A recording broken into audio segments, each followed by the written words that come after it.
Wake that ass up. Early in the morning. The Breakfast Club.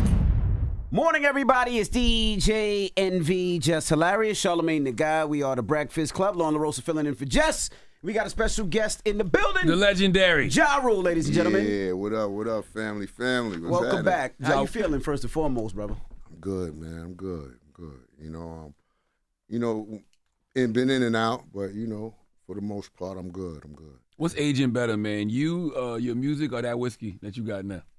That whiskey. We here to promote.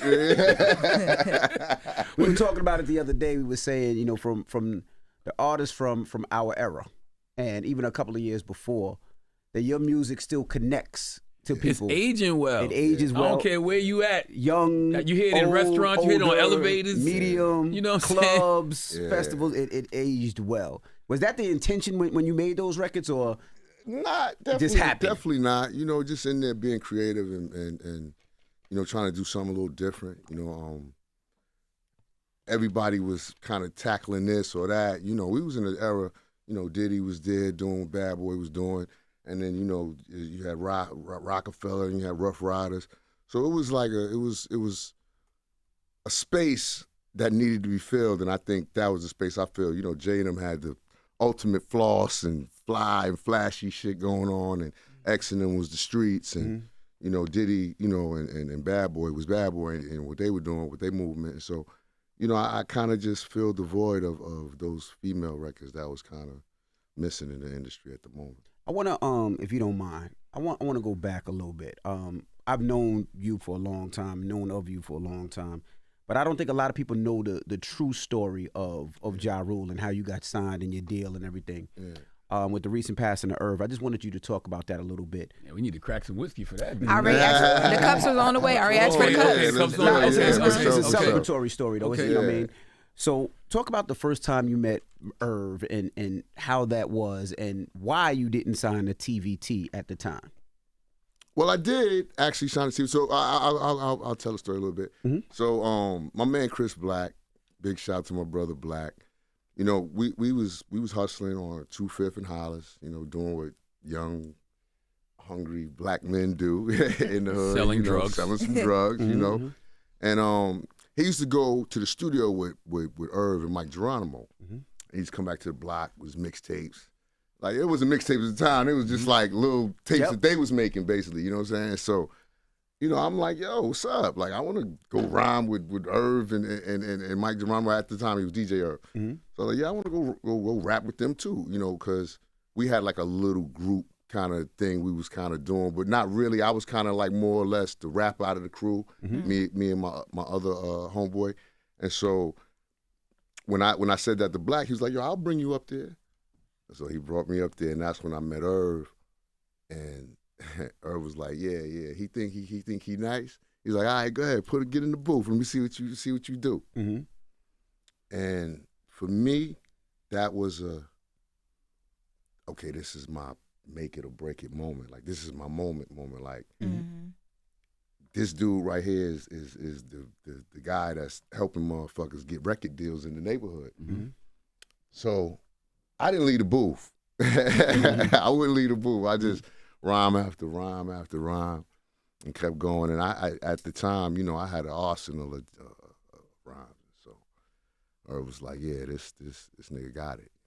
So that's how our relationship started. And then he brought you to TVT, was the label at the time, right? Brought us to TVT. Mm-hmm. I was young. I was like 17, 18. I really didn't care how it was going to play out at the moment. I was just like, let's get this record deal, let's do what we're doing, and try to make this movement reality. Before that, it was just like, shit we was doing in school, beating on the tables in lunchrooms. I'd be in the hood with the homies, rapping. It wasn't really like a real. It wasn't a dream yet, is what I'm saying. Until that moment. You know what I mean? Then it really became real to me. Like, yo, we could get a record deal. We could, we could put out some records. Maybe we could go gold. And that was the goal back then, is to go gold. So, yeah. So we signed to TVT. He had Mike Geronimo there first, and then we signed with him. Interesting story about TVT. I tell you a real interesting story about TVT, because TVT could have been the biggest label or one of the biggest labels because Irv brought Steve Gottlieb J. He brought him X. Dre brought him the Chronic. What? I swear to God, crazy. He had all these projects, and he didn't know. I guess he didn't know how to capitalize on what was happening with the movement of hip hop at the moment and how it was shifting and changing or whatever. And he just kept saying no to everything that came his way. Word. And how did it go from there? Because when Mike Geronimo came out, Shit's Real was the record. Yeah. It wasn't a huge successful record, but it was big. It was enough. It was enough, especially from Queens. For sure. What made y'all say this is not the place and we need to leave? And did you think it was all the way real? Just that. You didn't sign X, you didn't sign Jay, you didn't sign Dre. This might not be the spot. He may not know what he's doing over here. You know what I'm saying? Nah, but big shout out to Steve Gottlieb. He was, it's crazy when you making a lot of money doing something, it's kind of hard. If it ain't broke, don't fix it. Right. Type, deal. So he was making a lot of money with TV Tunes, which was like doing like little, what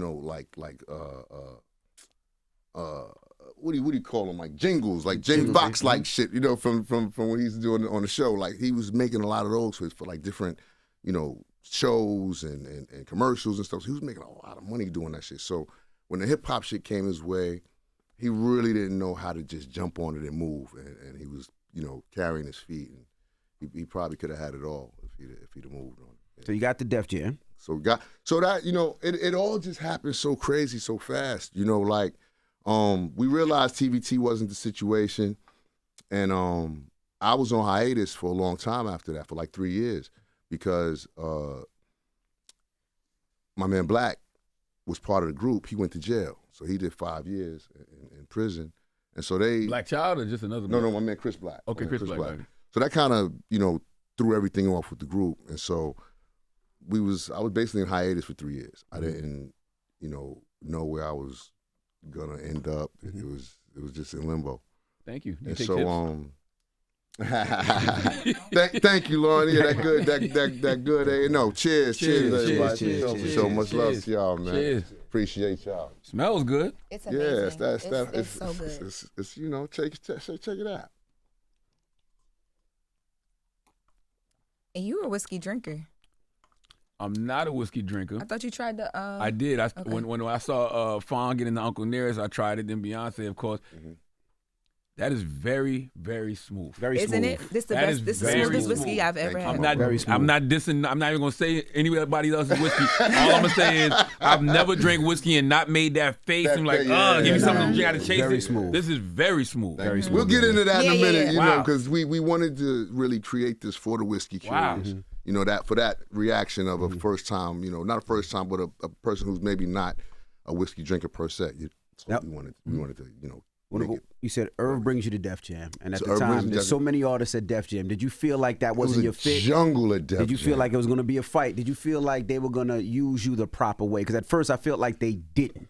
You know what? When I got to Def Jam, it was a dream come true. Def Jam was like Motown for any rapper. If you, especially if you was from Queens, Russell Simmons, they from Hollis, Ron, yeah, but they were, Run DMC wasn't on Def Jam, Managed but by. you always felt like they were, you know what I mean, because of the affiliation. But LL, you could go list on. But if you wasn't on Def Jam, you was managed by Rush Management, so it was like being on Def Jam was everything. Right. And so having that deal and having the see what people don't understand is I had, Leo's back. Leo had my back from day one, from when it all started. He wanted to sign me first, but I couldn't get out of my deal with TVT. Gotcha. So in the meantime, Gotti was like, I got somebody else that you'll like. And he brought him X. Mm-hmm. And so, they didn't understand X at first, so that was that tug of war going on. But then they finally, made the move, or convinced him to make the move, and X became what he became. And then I, rest in peace to X as well. And then I came right after that, but I always had you know, I always knew that Leo wanted me as an artist on Def Jam. And so that was great. And I knew he was on the Irv too, because that's how he kind of sought out to find me in that way. Jam Master Jay, rest in peace, his soul. You know, legendarily, you know, there's this meeting going on in Def Jam, and me and Irv we used to do this shit. We used to go jack the box. So every time we see Meth and Red's video come on, Meth and Mary's You're All I Need video come on, we'd order our video right after it. So, you know, hope we get the trickle-down effect. So, you know, Def Jam, they're having this big meeting up there, and the legend of the story is they're, you know, gloating over there, Meth and Mary, beautiful, you know, amazing work. And then this little grainy black and white video comes on, and it's, you know, me, that 17, 18, just rhyming with the big voice. And Jay, Jam Master Jay stood up in the meeting. He said, that little nigga right there is going to be a star. Wow. And Leo said, well, find them for me.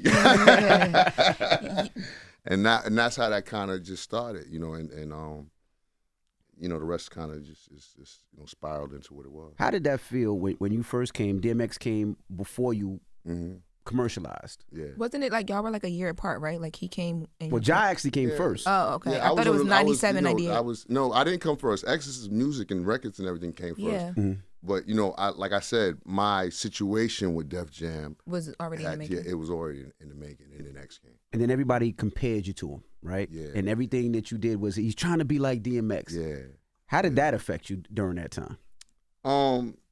You know, of course it's gonna affect you, you know, and I'm young too, you know, I got a chip on my shoulder. I'm like, nah, I'm not trying to be like nobody. I'm me, you know, and you know, me and the dog, we definitely, you know, had our bouts over little stupid shit like that.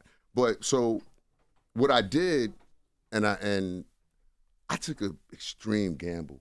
You know, my first album was very successful. Veni Vidi Vici. Veni Vidi Vici, yeah. I sold, you know, close to 2 million records on my debut album. And then those things started happening. He's trying to be like Gags, or he's trying to be like Pac. And, you know, so I said, you know what? I got something for all these niggas. I'm going to switch it all up. Went out to L.A., got me a big-ass fucking mansion out in Hollywood Hills.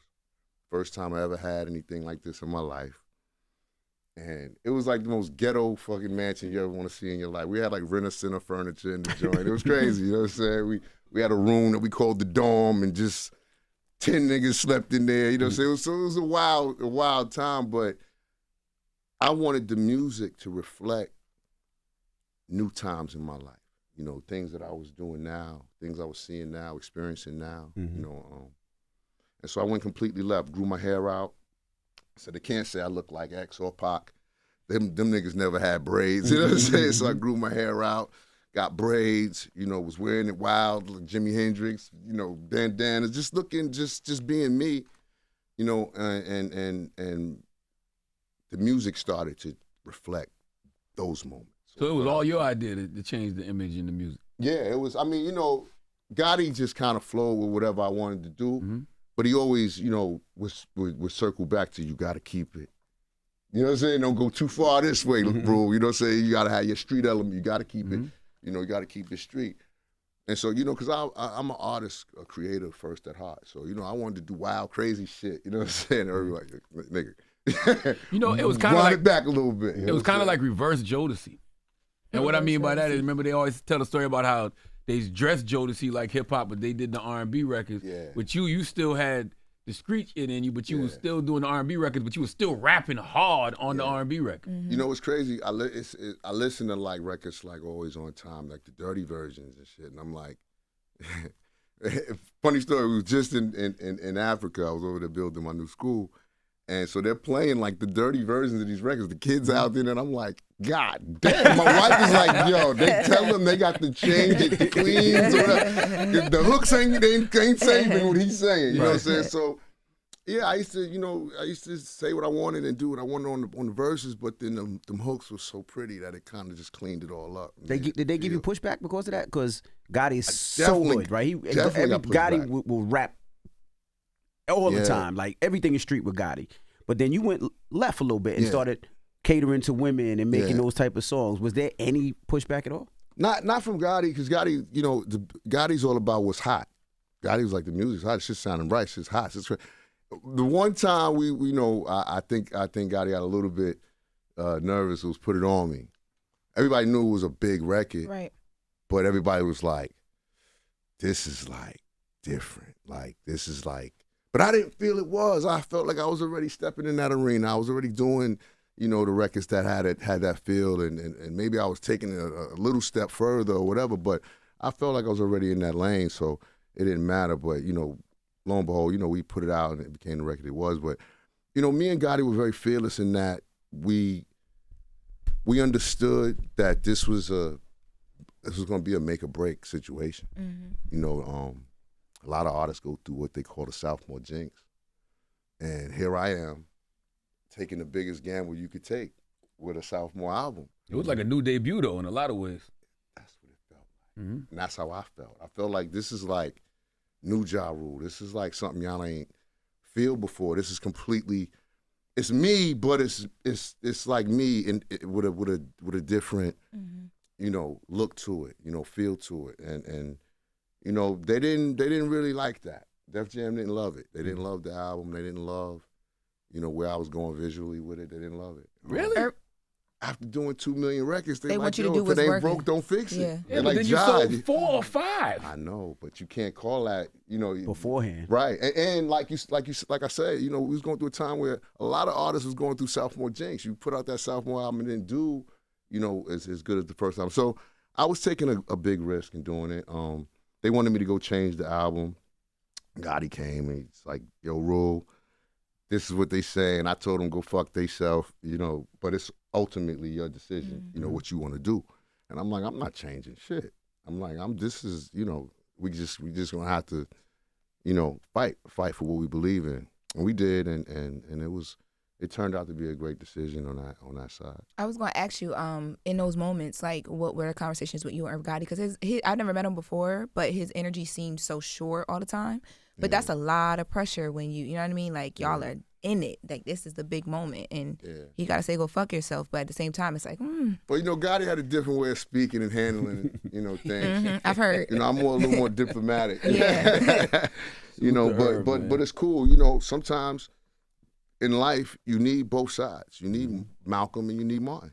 You know what I'm saying? So you need somebody to be like, all right, we're gonna talk to Martin right now. We don't want to talk to Malcolm at the moment. So it works. You I think a lot of Irv's, I call it passion, but I think a lot of the rah-rah came from the frustration of being a visionary and knowing you're right and knowing that these motherfuckers do not see the vision, but you can see it so clear. Yeah. I can see what Jai is so clear. I can see what X is so clear. I can see what Hov is so clear. Yeah. How don't y'all see it? Yeah. That would be frustrating too, especially when you see how everything played out. Very, very frustrating. But that's the struggle, that's the push and pull between creatives and the suits. The suits. It's always going to be the fight, But now that I'm on both sides of it, I get it. I fight myself because I want to just be creative. But then I'm like, it costs too fucking much to just be creative sometimes. You think, did Irv, before he passed, I know you guys had a lot of conversations, does he think he got the credit he deserved?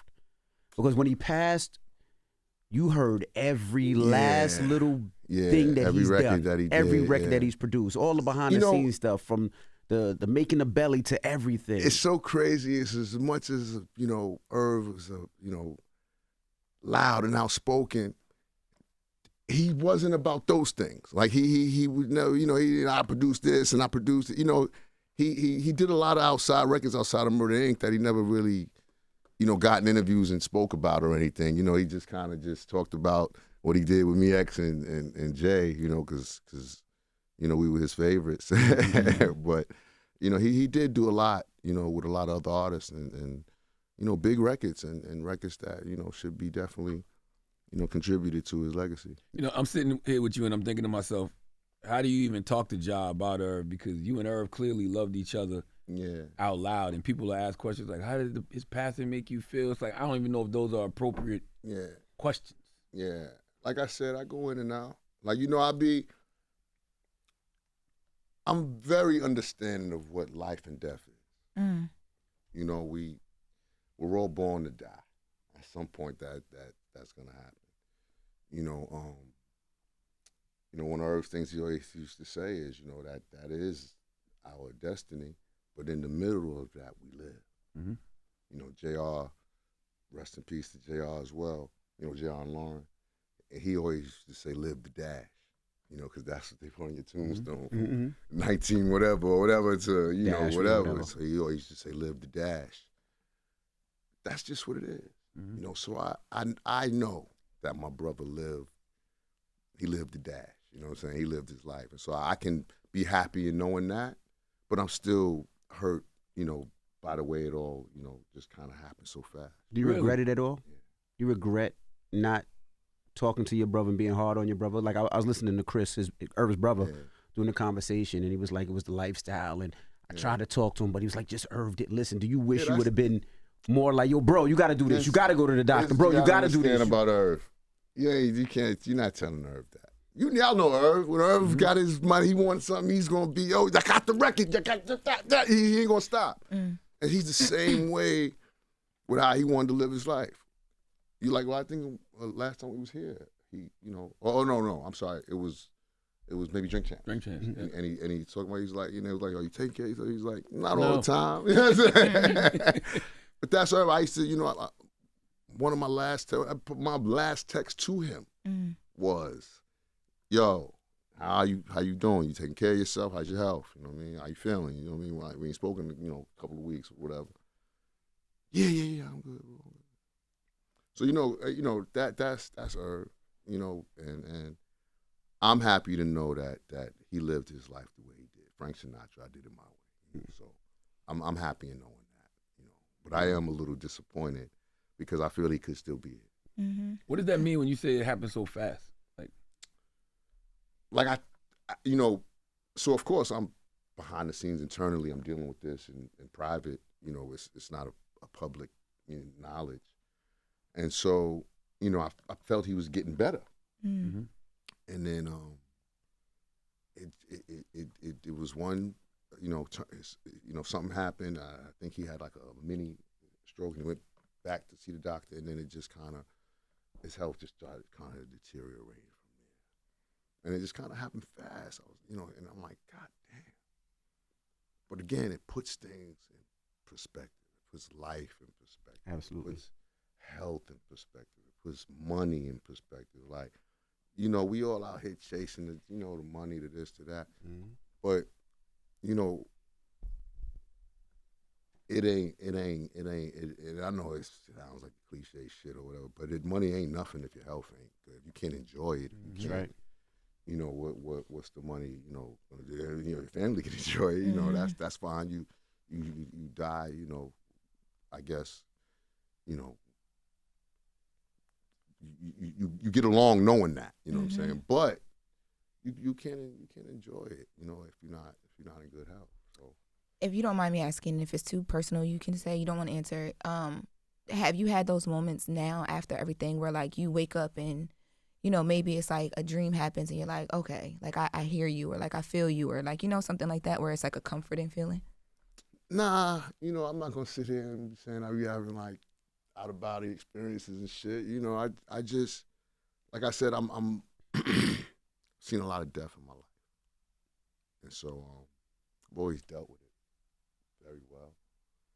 This is the first one that somebody has died that's this close to me, that we've built so much, we've done so much together, and so it's a little different, but it's tough, but I can't say that I've experienced those type of joys. I would call them.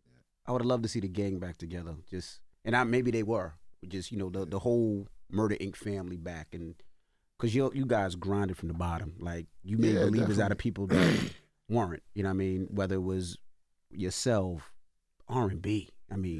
Irv did Ashanti and Lloyd. Yeah. And I would just wish the gang would have got, was there any chance of that? I think that ship sailed. But not, what's so crazy? Me and Gotti used to always talk about this, and it's the old Motown story of Smokey Robinson and Berry Gordy. Berry Gordy wasn't going to come to the 25-year anniversary because he felt like, Mike and Diana and all they was traders. They left him, and when the things was, I guess he felt the highest, and they just went with the money and left the situation or whatever. And Smokey sat him down. He said, "It's not about who leaves; it's about who comes back." And I felt that, and I'd always say that to Irv. I said, "Things happen. People grow apart." I said, it's not about who leaves. I said, at the end of the day, it's about who comes back. I said, because that shows the respect and the love was always there. Mm-hmm. And I think that's important. I think the problem is, though, people wait to come back at the funeral.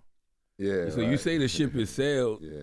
Then we've seen, Shanti speak on it and, seen her post about it. So clearly there was still love there. It's always been there. Yeah. It's always been there. Mm-hmm. I've tried to clean it up many times. But I got to a point where I was... You tired of being in the middle. So I'm like, just let it be. It is what it is. As long as everybody's called you, I'm fine with it. I think publicly we knew that you were kind of like in the middle trying to figure everything out. Yeah. And then when everything happened and like she posted and, she talked to Angie Martinez about, how she was feeling. I know that you guys probably had conversations after and like, because now it's different because he's not here anymore. What was that like for you? Because you're kind of still in the middle, but he's not here anymore. And like, what is... I mean, we, it's crazy because we had conversations prior. Right. About, them patching things up. And I've had conversations with Gotti about them patching it up. And it's always been on the table, but just never happened. Because she said she threw the olive branch prior too. She has. And there's been moments when Irv has just been stuck in his ways and just... He's a Cancer, like me. Yeah. So it's been hard to patch that up. But I know, that he did love her, that I did know, that I do know.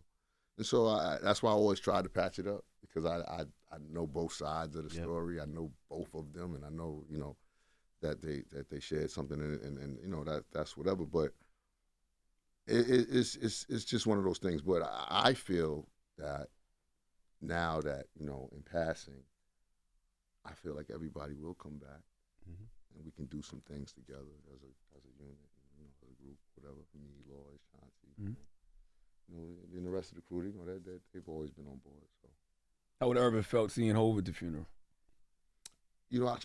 I spoke about that at the funeral, and I spoke to that, and I told Hov, I said he would be happy to see. I know that for a fact. So I let him know that from me to him. That's dope. All right, well, now let's move on. Let's talk about the school in Ghana, man. I was going to talk about his daughter getting married. Which way you want to go?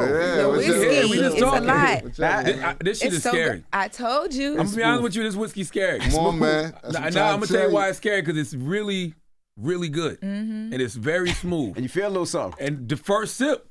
It's warm. We have got what do you call it? A banger. Endorsement from Charlamagne the God. Very smooth. Very. Thank you. Now, your daughter's getting married. Yes. Now, did the young man come to you and ask you, and how was that conversation? Yo, he did. He's a really great dude, man. My dude Tevin, man, he's a good guy. He's Jamaican. So they have good respect.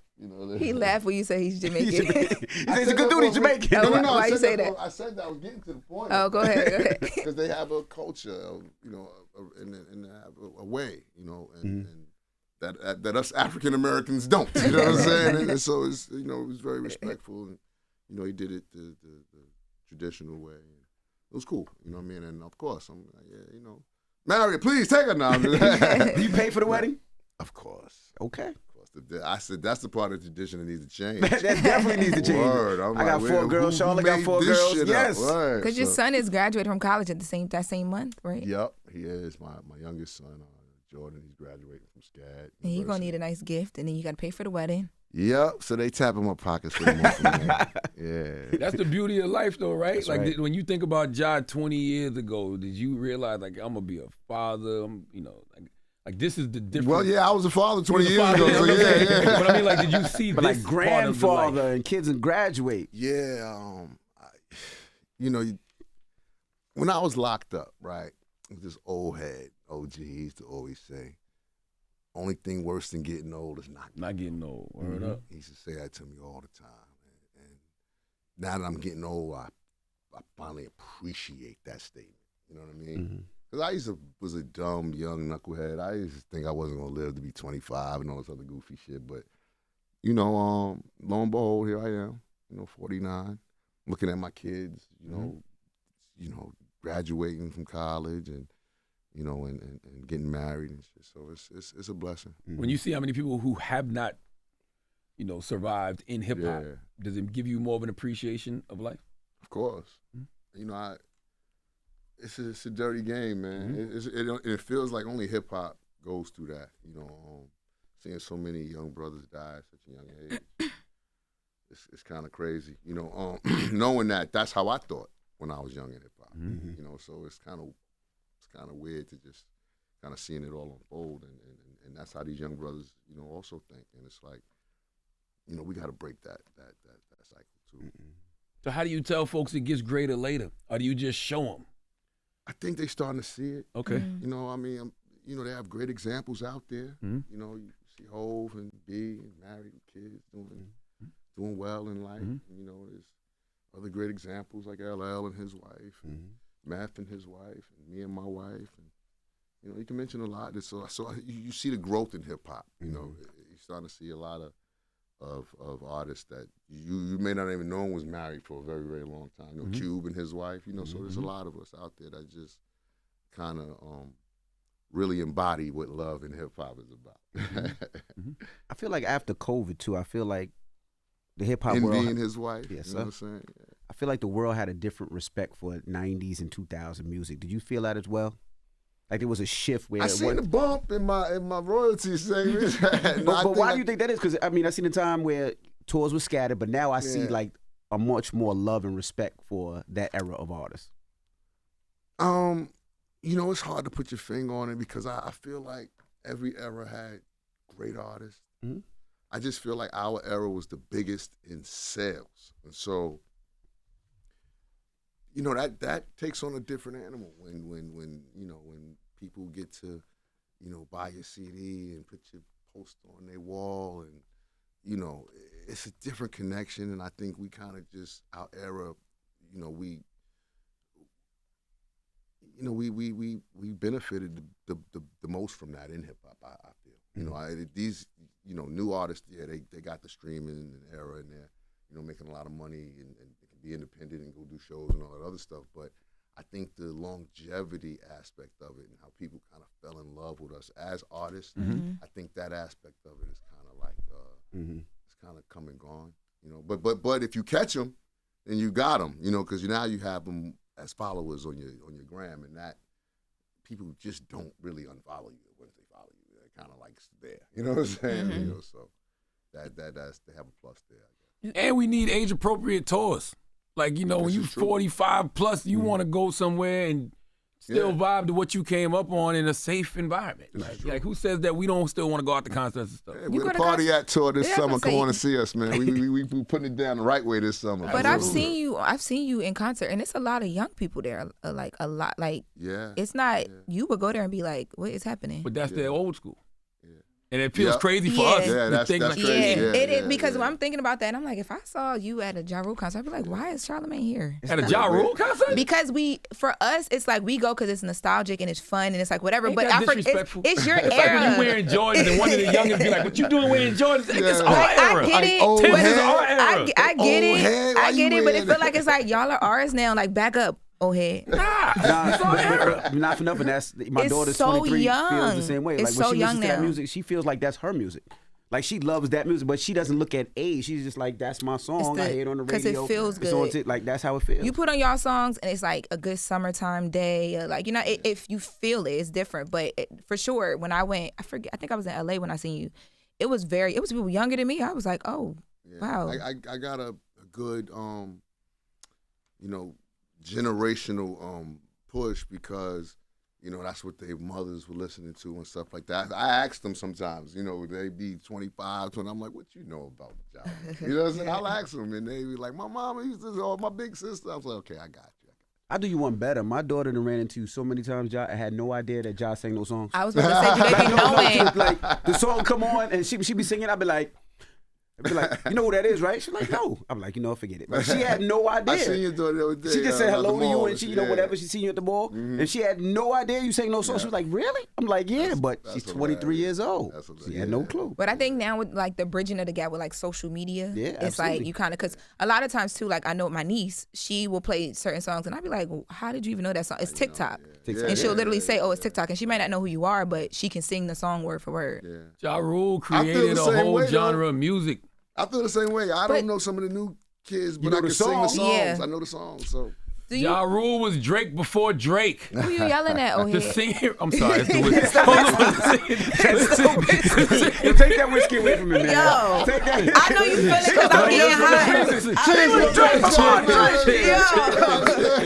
I know you feel it because I'm getting hot, but don't be yelling at me. Oh, my bad. But no, the whole singing, rapping hybrid. Yeah, absolutely. That was Ja, literally.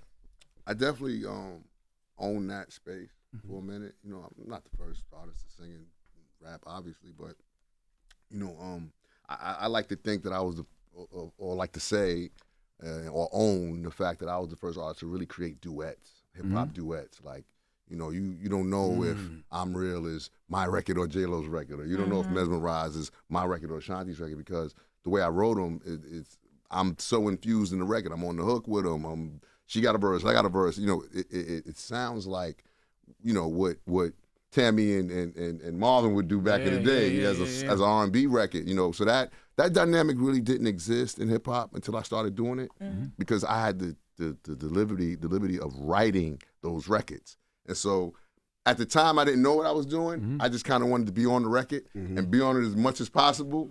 I'm like, shit, I'm writing a record for Jennifer Lopez.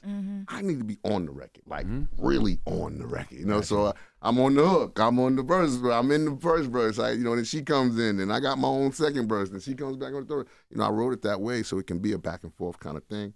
And I think I started that. I saw you said you wish the internet was around during the time of like you and 50's back and forth. Yeah. But listening to you tell that story, I'm like, aren't you happy that it wasn't? Because getting to enjoy that without social media, without feeling like you had to post it and tag it and talk about it. Because sometimes you got to show certain elements of certain things. Social media was good for that. Social media is good to show certain things. That's all I'll just say. Got you. Without getting too involved. What similarities did you see in the situation between Kendrick and Drake and you and 50? And I'm just talking about as far as how, you know, the public turned on consumers. Yeah, consumers turned on. You know, that's and fans. Yeah. Man, you know, fans are fickle. You know, I knew that. You know, that's what made me kind of transition how I look at, you know, how I make my money. You know, it was kind of like, okay, I can't put all my eggs in this basket. I kind of diversify in a lot of different ways, because if these niggas flip on me for whatever reason, I ain't like the way I fucking wore my hat, you know what I'm saying, the other day or whatever. And, you know, it's that, you know, music is a crazy thing, you know, but I do see certain things that are similar, and just the way, you know, public perception, you know, how people can kind of, you know, turn their back on you because you're winning so much. I think that's what, you know, people really, I think that's the issue people really have with Drake. He's just fucking too hot. You know what I'm saying? The boy don't lose. And people wanted to see him get a little bit of dent in his armor. That's all. Did you ever want to reach out to him? What? That man is fine. Yeah. Like, you know, the crazy thing is, and the crazy thing people don't understand with my beef, and I'm looking at the same thing with Drake's beef, I'm like, he's rich. He's chilling. Same thing with me. I'm like, I'm rich. You feel like that now, though, but in the moment, you probably was pissed off. Like, yo. I was, even but the end of the day, see, the crazy thing is, things can look so much bigger and deeper in our small bubble. Right.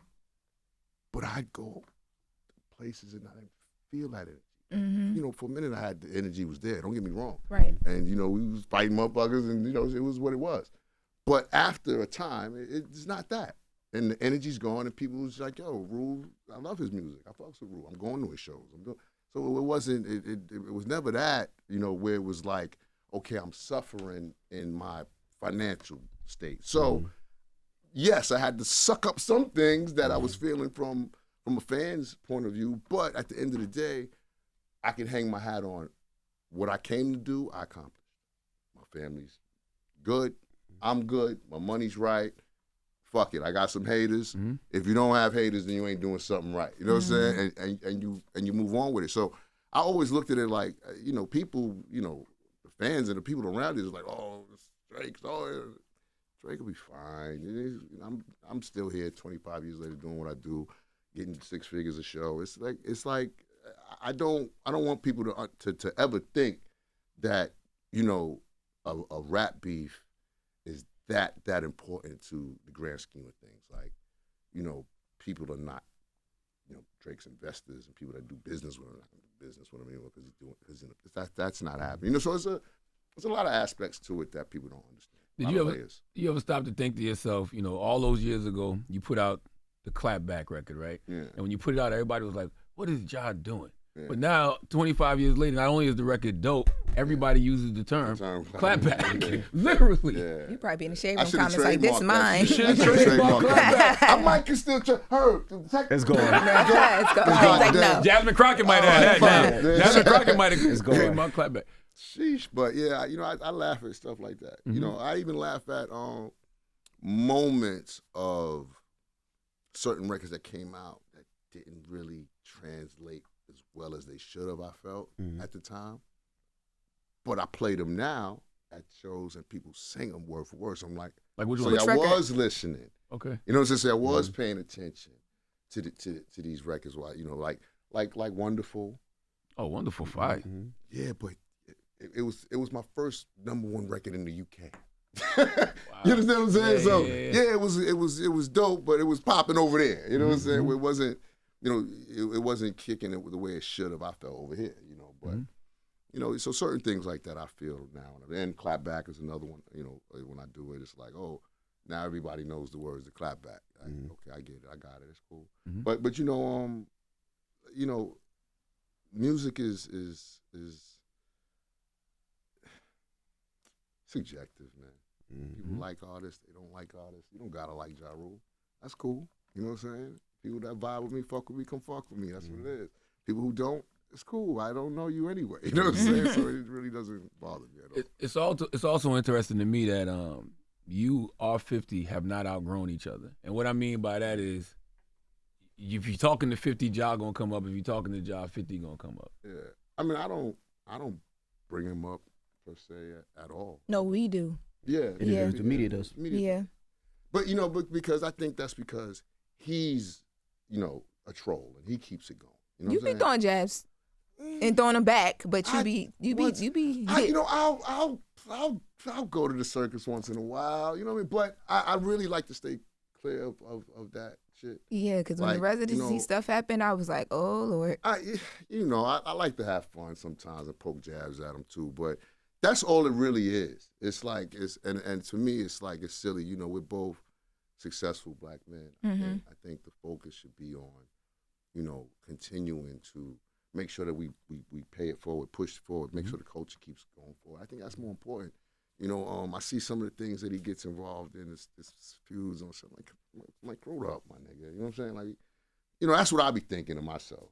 And so when I see the things that he does, and he did the herb smoking on there, I'm like.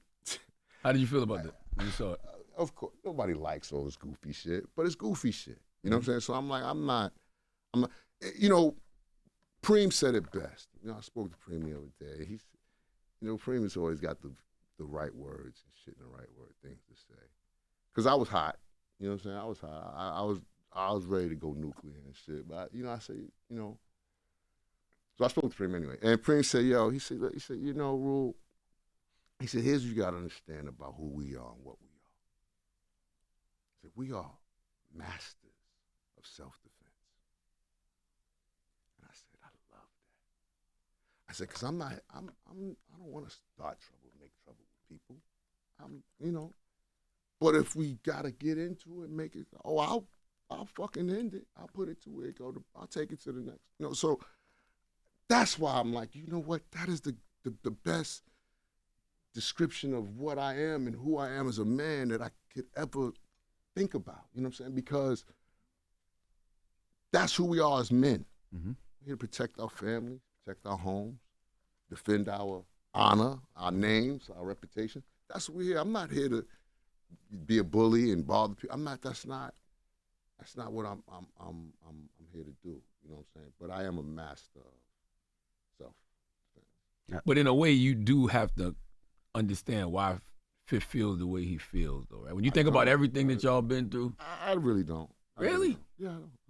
The fighting, the shooting, the stabbing. What shooting? We ain't got nothing to do with that. Oh, well, never mind. I know like people that. like to You know say it. Yeah. That ain't got nothing to do with us. Mm-hmm. You know what I'm saying? I know the reality of it all. You know what I'm saying? And that shit ain't got nothing to do with us. Mm-hmm.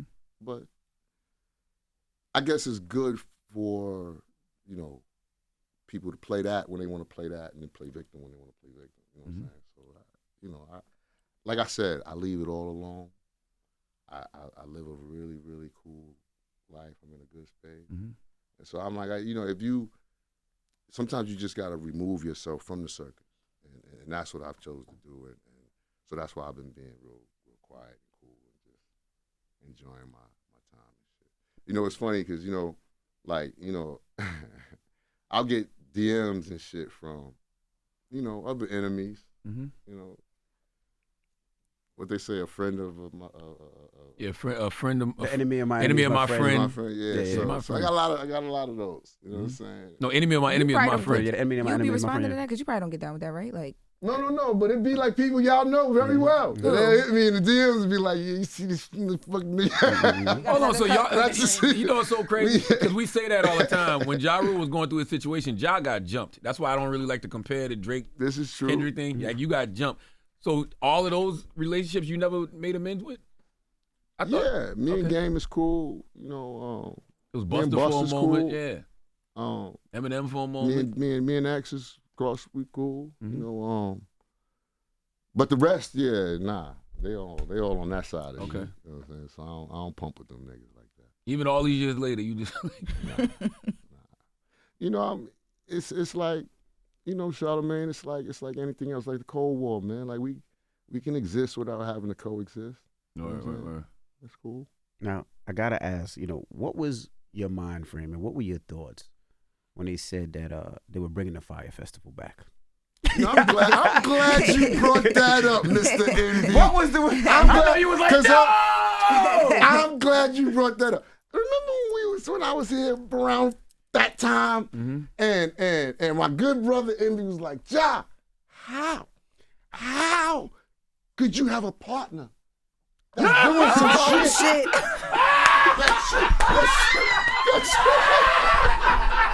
what's in this whiskey? What is in this whiskey? Yo! Now he just Charlamagne. I bet you want to move on now, don't you? Charlamagne. That's a clock it. That's how you clock that. That's See, how you okay, clock clock it. that. Clock it. Okay, you clock that. Okay, you did that. But I understand. If it my Now brother, you understand? but baby. Okay, my brother. Now you That was so understand. smooth. We gotta cheers to mutual understanding because that was so smooth. waiting for that one. I don't even. You should have let me ask that, Wait Andy. till I see this nigga in, boy. I said, I said, boy. Yo, I just spoke to John so many times. John was way holding that Yeah. way. Oh, yeah. I That said, nah, was we gonna good. get That was real on good. Jack. Yeah. I said, cause yo, it's possible, right, Envy? You right. Oh, man. Oh. Niggas be doing fuck shit behind your back, man. I swear to God. But you more cognizant of that now. Who you attach your brand to, I'm sure. Yeah, for sure, Yeah. for sure. And you know what's crazy? And Envy, you can probably attest to this. Like, Yes, he can. Attest. the beauty of all, you don't want to go through nothing like, you know, those type of situations. But the beauty of it is, now when I vet a situation, people don't get mad at all. Like when I'm like real anal about, like, no, hold on. Nah. I don't know. Let me just check a little bit more, see what this is about. Absolutely. They do not like. It's no sweat. They're like, I get it, Ja. I get it. You know what I'm saying? So that I guess is a plus for things where people are very, forgiving when it comes to how hard I'm vetting the next situations that I'm getting into. You have to. You really have to. With Amber and Opal, speaking of vetting, Yeah. I was watching an interview where you talked about, and we had tried this before, and we were talking about the tasting and stuff, and I honestly It's the liquor. Tell them it's the the liquor. liquor. I'm You sorry. just make It's the same Amber and names. Opal is the whiskey Yes, that it's that you I'm own. not even capping. This shit is really good. I I'm already glad knew. you I like was it, waiting Sean. for y'all Glad to you taste like it. it, man. Like, this is the first whiskey I've ever tasted. I'm like, yo, this shit is actually really good. You Come want on, to drink man. it? Total I would love Wines. to We hear are this in in an Total old Wines. fashioned. Go You ever had get you a old-fashioned? bottle Old of Amber and fashioned. You Opal. could do it in coffee. I feel like this Old-fashioned, in the though. morning. You could do this in like a good coffee. But Yeah. no, what Envy is saying, it tastes like an old fashioned already. Yeah. All you need is the ice cube. Yeah. What do you smell? Smell it. What I'm do you getting smell? tore up online because I poured a fucking shit over ice and called it neat, and motherfuckers is mad at me. I'm Yeah, like, why would Jesus you do that? Christ. Ain't drinking mine. Niggas Yeah, know no ice. ice. I made It's a okay. mistake. It's God, okay. people, please, back up off me. Leave me alone. But you did a good job with this. What do you smell when you smell it? It's like sweet and smoky at the same time. See that smoky taste that you taste, that smoke finish. That is a Chinese tea, Chinese black tea that we use called Lapsang Souchong. You see my black brother back there? I'm gotta give him all the props because he's the whiskey enthusiast out of the crew, and so this blend, he was sweating. You know what I'm saying? You see he's bald too, so he's back there sweating, putting this blend together the right way, and he did the damn thing with it. And I was the guy that was tasting it. That was you. That I'm not really a whiskey drinker, but tasting it was like, I could drink this. Yeah. So I was important to the tasting when I thought I wasn't. I was sitting there like, man, I don't know what I'm tasting. I don't know if this, whatever. And they're like, just taste the shit. I'm drinking A, B, C, D. I'm like, they all kind of taste the same. Just tell me which one you like. You know what I'm saying? Right. And so that's important. And we wanted to really nail that for the whiskey curious. You know what I mean? People who are maybe first time whiskey drinkers or not really, whiskey enthusiasts. Why whiskey for you? Well, it started as a business venture. I'm not gonna lie. During COVID, I'm with a really, really great investment group, and we've been doing a lot of crazy investments. So we got into like some Web3 stuff and NFT stuff. We was doing that stuff. It was fun investing during like gaming investing, damn near during COVID. So one of the things that came across our desk was a whiskey DAO, and a DAO is a decentralized, organized, autonomous organization. The decentralized autonomous organization is what a DAO is. So it's basically like a group of people get together, and we're all on a board, and we all get to vote and make decisions on how the company rolls, blah, blah, blah. So, we did this, and what it was is we bought a whole fucking warehouse full of whiskey out in Iowa. And we were going to wait till the whiskey age hit its 7-year mark when it became like a premium bourbon and just flip it. So that was the plan. But as we hit our 7-year mark, some of the guys in our group started busting open the barrels and making personal bottles for home and shit. And so, me and Herb decided let's start something really, really dope. And so we did that. But what happened was he found a distillery down in Baltimore. So this is where this batch is actually made because they told us don't use those barrels because that's premium bourbon now. And if we infuse it with the honey, it's gonna dilute the aging. And so we decided, well, we didn't actually decide. They recommended that we buy their 3-year-old, 2-year-old barrels and make our, blend. And so that's what we did. And amazing partnership thus far. The blend is amazing, as Charlamagne, has said several times. How difficult is it to get into these stores? That's been What's the hardest part? It's been a little bit challenging, but we were able to get into a really dope diversity program before they stopped DEI. With what distributors? So we're with Park Streets, and they distribute us through California and Florida. But we're looking to do a major distribution, so we'll probably sign with R&DC really, really soon. Okay. They have a national footprint, so we'll deal basically with them. But we're doing great. We do our diversity program that we were able to get into. And you know, people don't like to talk about it, but I think it's important that you do talk about these programs because they do help us as a black culture, black people, and I think you know you should look into it or whatever. But they're gone now, so it doesn't matter. But while they were here, people weren't talking about it enough, and these are some of the great programs that were out there, and so we got into it, and we were able to get into 102 doors at Total Wines and in 10 cities, like, you know, right off the bat. That's a new company. So that was a plus. And then, of course, we have distribution online as well. You can get us at sealbox.com and Reserve Bar as well. So do you try to change the landscape? And the reason I ask, right? You coming out as an artist, right? Yeah. You remember the drink at the time was Hennessy. Yeah. Then it changed to vodka. Yeah. Then it changed to tequila. Yeah. Do you try to change the landscape of the clubs, or you say, nah, we're not taking the club route? No. Yeah, we definitely in clubs. We're in 11. We were in Dre's. You know, we definitely want to you places where people would connoisseurs would understand it. That makes sense. Okay, marketing wise, that makes sense. Absolutely. And you know, I want to do something really, really cool. You know, I'm looking into it, how we could make it happen. But you know how they have bottle service, and they bring you the bottle service. Yep.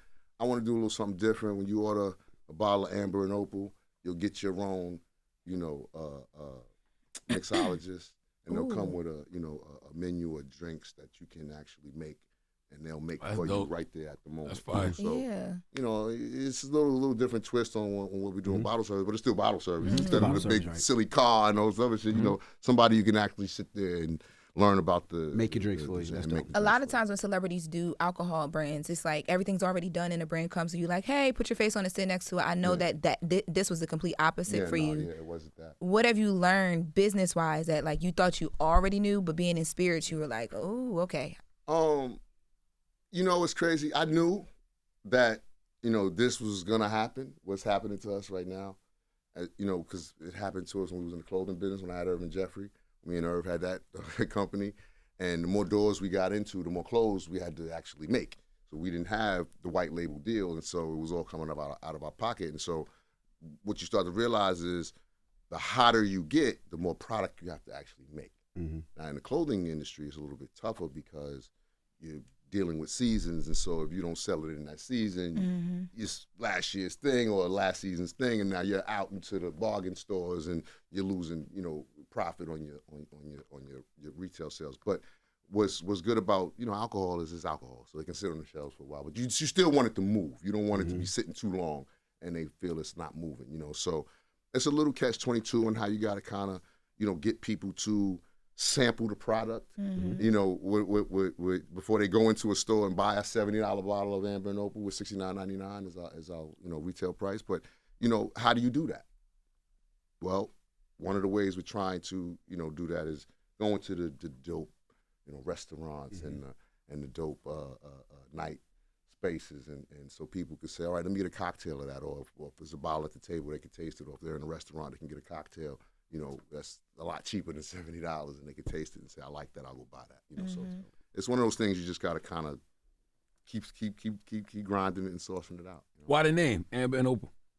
My brother came up with the name, but I love where he went with it. You know, my thing about names, and that's what I told him. He's like, "Hey, you rule this. You know, we got to come up with the name." I said, "Herb, let me tell you something about name. A name is a name is a name. So the product has to be right."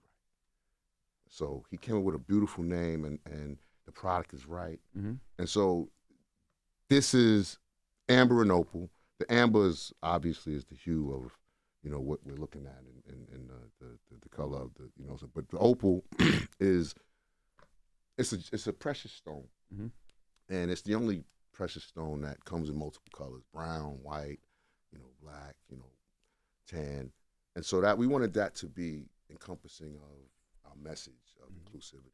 You know, we are a black-owned brand, but we're not a black brand. We want everybody to enjoy Amber and Opal, and so, you know, that's kind of where the name, you know, came from. That's crazy. You said a name is just a name, because it's not just a name. It's not. You can have a great name, but you can also have a terrible name. But if your product is great, then it becomes Uber, then it becomes Twitter, and you don't give a fuck. You know what I'm saying? Or you can have a name like Murder Inc. Right. But you got to change. Right. But the name worked because the product was great too. Yes.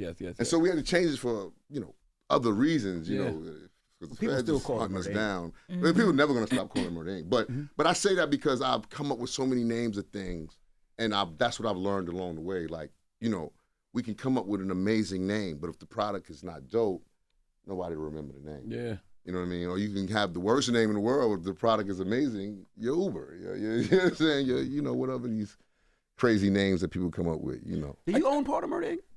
Yes. You do own. Okay. I guess this is my last question. I guess. Now we gotta go to Ghana. Oh, go We to go to the school in Ghana. So we'll talk about the school in Ghana that you built. Yeah.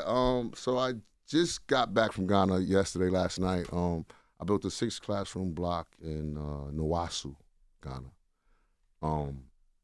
Amazing feeling.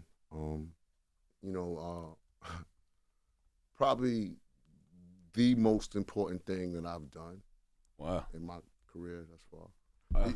I say that because this is something that's going to live way beyond me. Mm-hmm. All the thousands of kids that get to go to this school and learn English and learn math and, science and history and all those great things. It's really, really, special. And what people have to understand is, we're not in Accra. You know what I'm saying? Mm-hmm. I land in Accra in Ghana. That's the capital. But we drive 2.5 hours outside of Accra to Nawasu, where it's like really, really, really small, villages of people, and they don't have much of anything. They don't have, really a lot of fresh water, and, they don't have, so we had to build the bathrooms there so they can, have sanitary places. They're still teaching the girls how to, be sanitary with themselves, wash themselves, things of that nature, and with their menstrual cycles and stuff like that. We was at a tribe out there just now where they still believe that the blood from a woman's menstrual cycle is evil. Mm. And so the women have to go into an outhouse for 7 days. What? And while they're doing their menstrual, and then go back. So it's also a learning experience that we're offering out there too. And I did this through Pencils of Promise. Andy and Scooter Braun's foundation. Really, they do really, really great work, man. So I've been working with them for the last few years, and I broke ground on the school last year, and this year, we here opening the school, cutting the ribbon, and the kids are amazing. Congratulations, amazing. You had one more question. Yeah, one last. No, it was just about when you spoke about changing the name, for the feds, and you talked about Irv passing earlier, and how you felt like it happened so fast. Does it ever make you feel like, damn, we survived so much that you didn't think it would end the way it ended? Yeah. You never really think about the ending, right? How it all plays out. I don't think anybody really has that scripted in. It's just one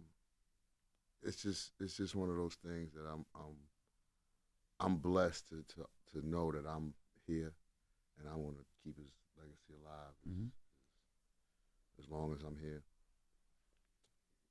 It's just tough, man. It's a tough one for me. Real tough one for me. Well, we appreciate you for joining us. Absolutely. If you're out and about, pick up the new whiskey, Amber and Opal. Yeah, for sure. You said it's Total Wines? Total Wines. Yeah, we going into other spaces too. I ain't never seen you drink this much. Yeah. It's really good. I mean, I love that, man. It's really good. No, but that was how when we first tried it, the last time you were not up here for an interview, but we just ran into you. I was like, this is whiskey? Real smooth. It's no way. Yeah, Lauren, she definitely gave it the stamp of approval. Yeah, congrats. She's a drunk, so if she says it's good. I called you a drunk, not even alcoholic. No, she does a lot of, oh no, I'm sorry. She does a lot of taste testing. That's what she does. Wow. Yes. Well, actually, I used to work in the spirits industry, so, Okay. Boom. Okay, Period. there you go. Yeah, That's how I knew to tell you to smell it. But that big nose over there, I'm about to come across this table. This is nasty. All right. Well, ladies and gentlemen, it's Ja Rule. It's the Love Breakfast y'all. Club. Good morning. Wake that ass up. Early in the morning. The Breakfast Club.